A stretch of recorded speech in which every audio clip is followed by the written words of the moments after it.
All right, we're talking about the Dred Scott decision today. This is the most important Supreme Court case of the 1850s.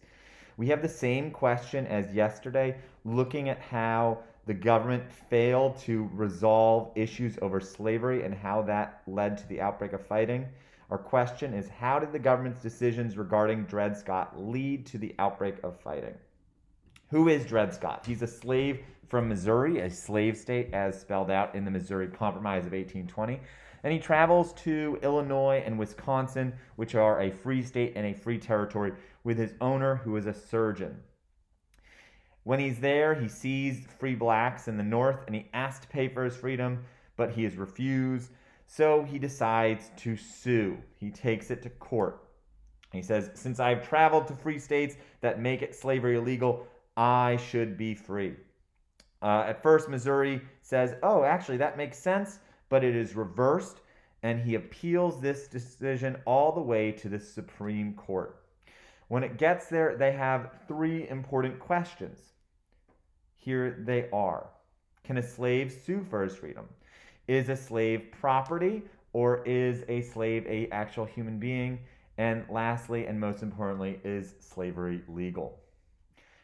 The nation looks at this court case with wide eyes, as this is a very important moment in our history, and it has the potential to resolve a lot of the problems that have been dividing our nation. We don't have to worry about popular sovereignty or majority rule. We don't have to deal with the fighting in Kansas and Nebraska. The Supreme Court is going to decide it, and both the North, the free states, and the South, the southern states, think that the Supreme Court is going to rule in their favor.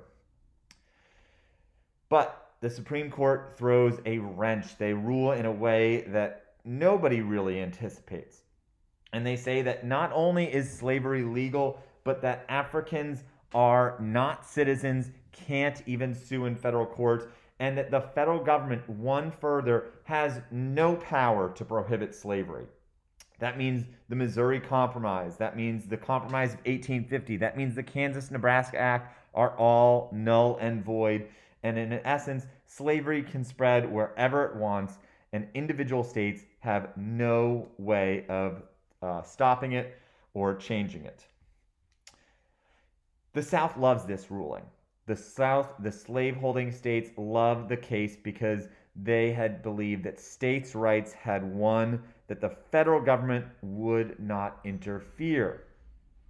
But the North is rightly upset. They see that the federal government has shirked its responsibility or not done what they are supposed to. They've ignored their duties, and they start looking for a individual who says, we will outlaw slavery, we will not let it spread, we will abolish it.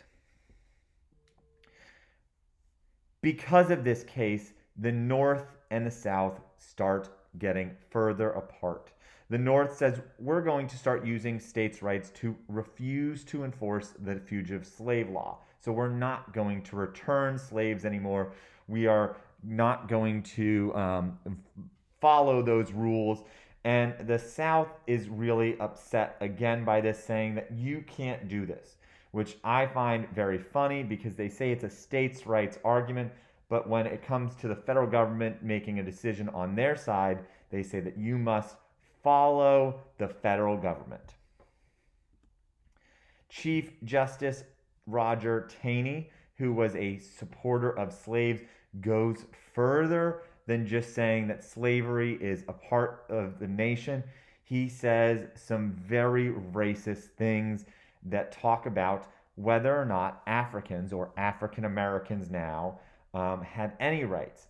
And he says that Africans are inferior and that they have no rights and they have no business associating with white society. It is a really horrible, racist ruling that we look back on and we consider one of the worst rulings in American history. What ends up happening to him is he is an abolitionist hero because of his court case, even though he lost, and people donate money to free him, his wife, and his daughter. And he is freed, but sadly, he dies about 9 months after. So he lives for a very short time. That's the lesson, and we'll talk more about how this was perceived when we look at a couple of primary sources.